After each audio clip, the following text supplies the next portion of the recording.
আলোচনার শুরুতে একটি প্রবন্ধ পাঠ করা হয়েছে। মূলত সেমিনার ধরনের এটা, যে এই প্রবন্ধের আলোকেই কথা চালিয়ে যাওয়া এবং সমাধান বার করা, যার যার অভিজ্ঞতার আলোকে সমাধান সূত্র হাজির করার কাজ, এরকম ব্যাপারটা, যেই জন্যই সব ধর্মের মানুষের। তা আমি প্রবন্ধটা লক্ষ্য করেছেন, মানে 1/4 মনে হয় পড়া হয়েছে, তারও কম আর কি। এখানে দুটি অংশ, সম্প্রীতি কিভাবে আমরা সমুন্নত রাখতে পারি। এখানে ফোকাস দেওয়া হয়েছে ইসলামের প্ল্যাটফর্ম থেকে, যে ইসলামে কোরআনে এই বাণীগুলো, এই আয়াতগুলো, এই নির্দেশনাগুলো আছে তার পক্ষ থেকে বলা, মানে ইসলামের অনুসরণ পক্ষ থেকে। কিন্তু এখানে কম্পারেটিভ হয়নি, করে না, হয়তো সেটা করেনি। কম্পারেটিভ মানে বৌদ্ধ ধর্মিক সেটা করেনি, তুলনামূলকভাবে করা হয়নি। ইসলামের মেসেজগুলো এখানে দেওয়া হয়েছে।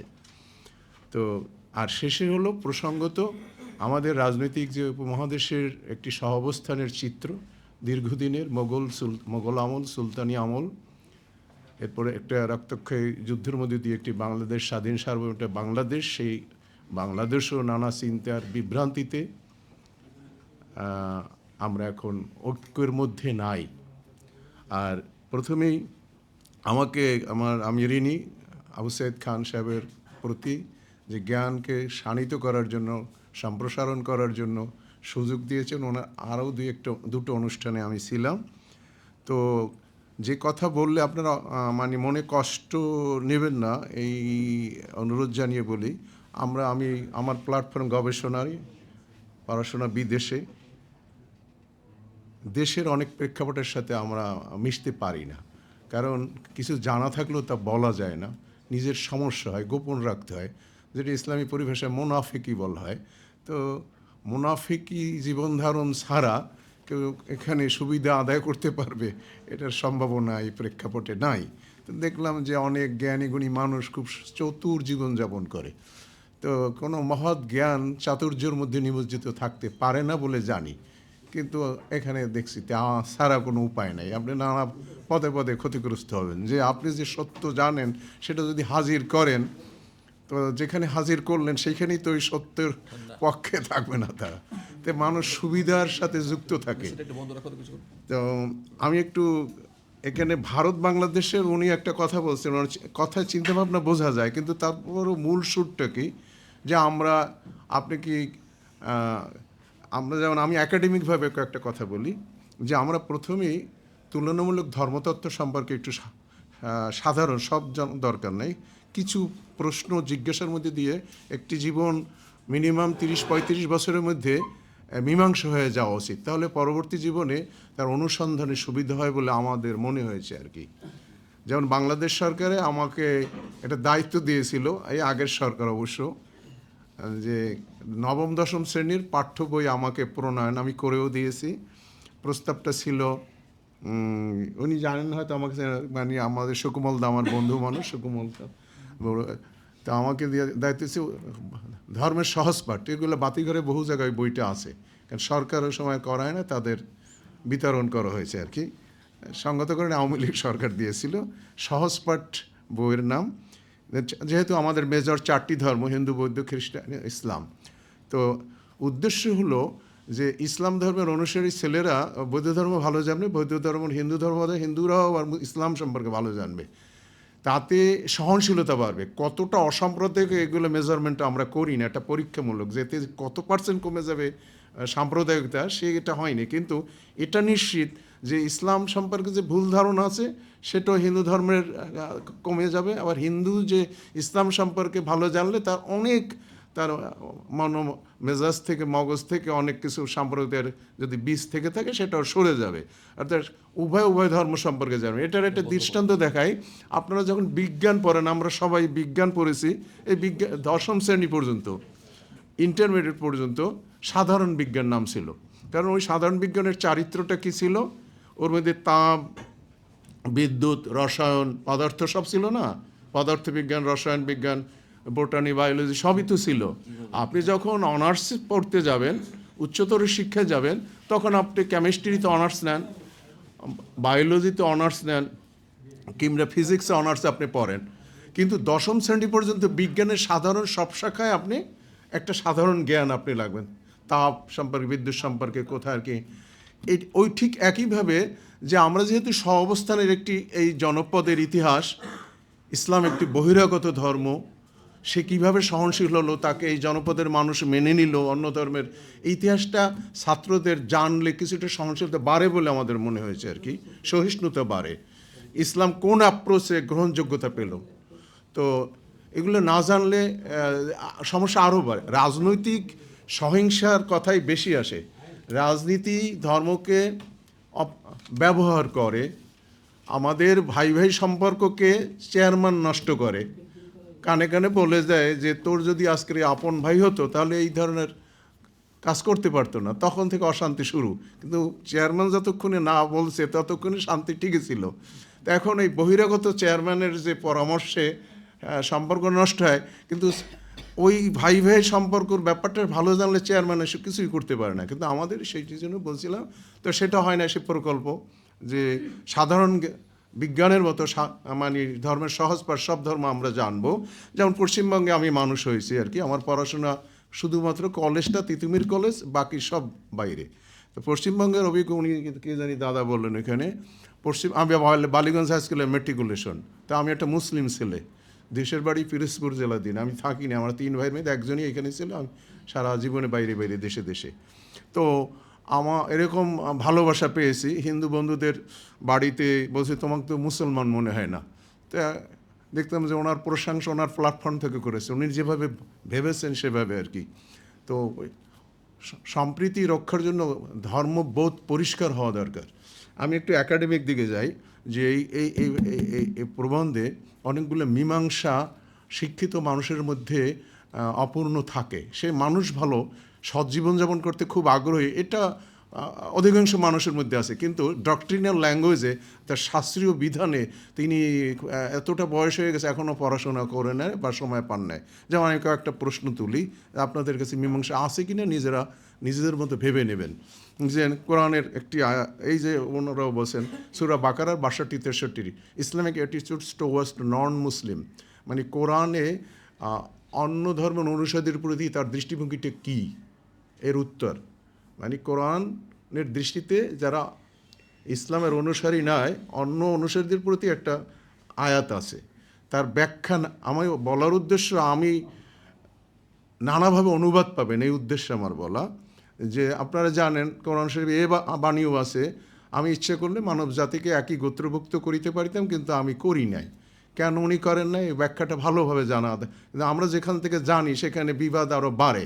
তো আগেরটায় যাই, ওই যে সব ধর্মে ওই সূরা বাকারার আপনারা নোট রাখতে পারেন, বাসায় গিয়ে মিলিয়ে নেবেন। এখন তো আমাদের যে বাংলা অনুবাদ আমি করি, অনুবাদ 4-5 ধরনের আছে। ইসলামিক ফাউন্ডেশনের একরকম, মাওলানা শামসুল হক ফরিদপুরের একরকম, ঘরডাঙ্গা মাদ্রাসা প্রতিষ্ঠাতা আর এক জায়গায় একরকম, একাধিক আছে, সব হাজির করা আমার সম্ভব না, প্রয়োজনও নেই। আমি বলছি যে খুব বিপজ্জনক একাধিক মানে তাৎপর্য আছে, বিধাদের ভাষণ নিয়ে একাধিক আছে, বিপজ্জনক জায়গায় অমীমাংসিত জায়গা আছে, এগুলো আমাদের মীমাংসা না হলে। তো ওই যেটা কী রকম অমুসলিমদের প্রতি কোরআনের দৃষ্টিভঙ্গি কী, সেখানে বলা হচ্ছে বাংলা অনুবাদ, আর যারা সাবিন, অগ্নি উপাসক, ইহুদি এবং নাসারা, তাদের মধ্যেও যারা সৎকার্য করে এবং ঈমান আনে, তাদের মধ্যে কোনো ভয়ের কারণ নাই, তাদের জন্য রয়েছে পুরস্কার। একটি বর্ধিত শব্দ আছে, তাদের দুঃখিত হওয়ার কারণ নেই আর কি।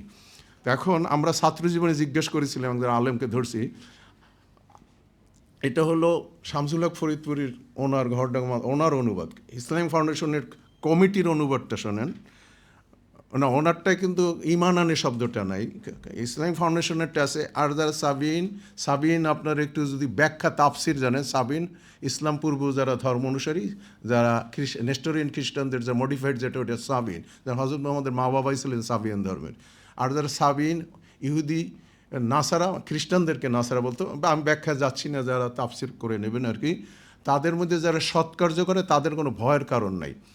এই ধরনের অনুবাদে আবার প্রশ্ন যদি আমি করি যে হুজুর বা একজন আলেমকে, যে আমি যে জন্মে তোমার কোনো হাত নাই, আমি তো জন্মেছি হিন্দু ধর্মে, আমি যেখানে জন্মেছি ওইখানে থেকেই যদি আমি সৎকার কাজ করি, তো ওই ঘোষিত পুরস্কার কি আমি পাবো? তখন আমতা আমতা করে যে এই সুবিধা কোন দিকে দেবে। তখন যে আমাকে কি মুসলমান হতে হবে কিনা, কারণ আপনারা একটু আগে বাণীতে শুনছেন যে ধর্মান্তরিত, হিন্দু ধর্ম তো কঠোরভাবে নিষেধ, ইসলামে আছে প্রবন্ধী আছে যে সুযোগ নাই। তো তা যেখানে জন্মেছি ওই জায়গায় তো আমার হাত নাই, ওই জন্মের জায়গায় থেকে যদি আমি সৎ জীবন যাপন করি তো ওই ঘোষিত পুরস্কার আমি পাবো কি পাবো না, এই উত্তর তার জানা দরকার না, জানা দরকার কিনা। তা ওনার কাছ থেকে আমি যদি শুনি যে না তোমার মুসলমান হইতে হবে না, নাইলে রামকে রহিম হতে কি বলছে কি বলে না এটা ক্লিয়ার হতে হবে। একটা জায়গা আছে ডক্টরিনে অল ইসলাম হাক্কল কুফরু বাতুল ইন্না দিন আন্দাল্লাহ ইসলাম, এটা দিয়ে ওইটাকে আবার অনেক সময় জাস্টিফাই করার চেষ্টা করে। অল ইসলাম হাক্কল কুফরু কুফরি যাহা, তো আপনার ব্যাকরণগত কিন্তু যেতে হয়, কিন্তু অখুশি হবেন না। এই শব্দটাও সাম্প্রদায়, এটাও ব্যাকরণগত ভুল। সম্প্রদায় সম্প্রীতি, সাম্প্রদায় বহু সম্প্রদায় হয়ে তারপর সম্প্রীতি করবো, ইউনিটি ইন ডাইভার্সিটিটা ওইটা আসেন। যে এই যে প্রশ্ন যদি আমি করি যে আমি যেখানে জন্মেছি ওইখানে যদি সৎ থাকি, জায়গা নড়চড় করি না করি, তাহলে ওই ঘোষিত পুরস্কার পাবো কি না। দু ধরনের লোক পাবেন ইসলামের ভাষ্যকারদের মধ্যে, যারা অবশ্যই তাকে ইসলাম গ্রহণ করতে ওই যে ইমান আনে, কিন্তু ওই ইমান আনের তাফসিরে আমার না, তাফসিরে জালালিল, তাফসিরে ইবনে কাসির, সবার তো পড়া সম্ভব না, তার দোষেরও কিছু নাই। আপনারা একটা জায়গার আমি একটা উদাহরণ দিই, ইসলামের যে কনফেশন, শপথ, সব জায়গাতে যাওয়া সম্ভব না, সব বিষয়ে আমি হাজির করে উদাহরণ দেওয়া, যে আমাদের অনুবাদে যে সমস্যা এবং ইসলামের যারা খ্যাতিমান ব্যক্তিদের কাছ থেকে প্রাপ্ত তথ্যের যে বিভ্রান্তিকর আমাদের যা ক্ষতি করেছে, আমি আপনারা নিজেরাই বুঝতে পারবেন যে এক আল্লাহ ছাড়া আর সবই বহু বচন, আল্লাহর একাত্মবাদ ছাড়া আর সব বহু বচন। আপনার স্ত্রীও আপনার বহু বচন, মানে আপনার বিবাহের যে পদ্ধতি সেখানেও চারটা করতে পারেন না। মানে যেটা বলে আমান্তু বিল্লাহে, আমি ঈমান আনলাম আল্লাহর উপরে, এরপরই দেখবেন সবই, এরপরই সব বহু বচন। আমালাইকাতিহি অকুতুবিহি রাসূলিহি, খেয়াল করছেন আপনারা? আমালাইকাতিহি মানে ফেরেশতা সময়ের, কুতুবিহি কেতাব সময়ের উপরে, আর রাসূলির রসুল সময়ের। ভাষ্য করলে তো বিশাল, কোন রসুল, 1,24,000 পয়গম্বর, কে কে আপনি জানেন? জানেন না। আপনি জানবেন হয় শাস্ত্র থেকে, নাইলে ওই আলেমের কাছ থেকে। সেইখানেই যদি সমস্যা পরবর্তীকালে ধরা পড়ে যে উনি ভুল তথ্য দিয়েছেন আর কি। তো আমি এইটা জানতে হবে যে এক আল্লাহ একাত্মবাদের সাথে সাংঘর্ষিক যাহা, তাহাকে আপনি অ্যালাউ করেন ইসলাম। ক্লিয়ার? আপনারা মিলিয়ে নেবেন আর কি একাত্মবাদের। এখন আপনি বলতেন স্যার আমরা ছোট সময় স্কুলে গেছি, সরস্বতী গণ্ডগোল, বাচ্চাদের সাথে ঝগড়াঝাটি হয়েছে যে তো সরস্বতী বিদ্যা দেওয়ার মালিক না, আমাদের ইসলামে এটা অ্যালাউ না। এ তো ওই বয়সে তার জানা আপনার সংস্কৃতি ধর্মের সাথে একটা আলাদা জায়গা আছে। সংস্কৃতি সে কতটা নেবে ওই জনপদে, এটা আর একটা তাফসিরের ব্যাপার, এই জায়গায় না। এই জায়গায় আমি বলছি না, ওইটুকু জানলেই চলবে যে ইসলামের সাথে একাত্মবাদের সাথে সাংঘর্ষিক যা, সেইগুলোকে সে অ্যালাউ করে নেয়। সেখানে ধর্মে দেখবেন উনি এই হিন্দু ধর্মের আছে যে এই যে হিন্দু তো জানেন এটা বিদেশিদের দেওয়া নাম, কেন হিন্দু অর্ধদেশীয় লেখা, এটা ভৌগোলিক নাম। এই সনাতন, ইন্ডিয়া, বিবেকানন্দ, রবীন্দ্রনাথ, বিভিন্ন নাম, এই নাম হওয়া হচ্ছে, ওই নাম, নানা ব্যাপার হয়েছে। সনাতন ধর্ম, এই ধর্ম, এই একাত্মবাদের ধর্ম, এসব আপনি বেদে দেখবেন সব জায়গায়। এখন সাংস্কৃতিক পদ্ধতিতে পূজা, অমুক উপাসনার যে রূপগুলো, বহুরূপ, এর সাথে রাজনৈতিক ও বাণিজ্যিক দুটো ধারা, অনেকগুলো ধারার মধ্যে সবচেয়ে প্রধান দুটি ধারা হলো বাণিজ্যিক আর একটা রাজনৈতিক। যেমন আজকের যদি এমনকি যদি কোরবানিও আপনি বন্ধ করে দেন, কালকের বাণিজ্য বন্ধ হয়ে গেছে, আমরা শিল্প থেকে শুরু করে মাংস খাওয়া সবই বিপদে পড়বে। যদি আমি দেখাই যে ভাই ঠিক আছে, তো কম কথা বলে দাম করে থেমে গেল। আপনি যদি নিজের মধ্যে জিজ্ঞাসা তৈরি করেন যে আপনি যদি আজকের যে ত্যাগের মধ্যে যান, মানে মানে ইনার মিনিংয়ে যান, বহির মিনিং বাদ দেবেন, তাহলে আর কোরবানি দেওয়ার সুযোগ নেই।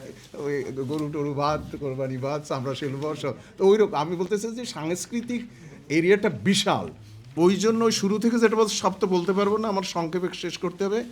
আমাদের প্রথমে আমাদের সন্তানদের, আমাদের যাদের বয়স কম আছে তাদের সব ধর্ম সম্পর্কে অবহিত করার একটা চেষ্টা যদি করানো হয়, এই জন্য কোরআন পাঠানো, কোরআন সম্পর্কে জানে অন্য ধর্মের, এই তো মেসেজটা দেওয়ার। হ্যাঁ, তাতে বেনিফিট আমরা অনেক উপকারিতা পাবো এবং তাতে সম্প্রীতি যে বাড়বে, নিশ্চয়ই বাড়বে। অ্যান্ড রাজনীতি এসে আপনাকে বিভাজন তৈরি করবে, ওই দোষে না গিয়ে, ওটা রাজনীতি যারা করে তাদের উদ্দেশ্য টাকা খরচ করে এমপি হবে, টাকা সে মানে রিকভার করবে না, সে করুক। কিন্তু মানুষ যদি জ্ঞানী হয়, যে প্রশ্নের যিনি জবাব তৈরি নিজেই প্রশ্ন করে উত্তর পায়, যে আমার এই সমস্যা কি শাস্ত্রের না সমাজের, আমার নিজের না অজ্ঞানের, এই সমাধান যদি সে খুঁজে বার করতে পারে, আমাদের সম্প্রীতি বাড়বে এবং এই আন্দোলন এই সব এক তখন ওই জানার সমৃদ্ধ মানসিকতা নিয়ে যদি আপনারা বসি, আমরা সবার সাথে আরও বিষয়কে সম্প্রসারণ করব। ধন্যবাদ সবাইকে। আমি খুব দ্রুত শেষ করলাম।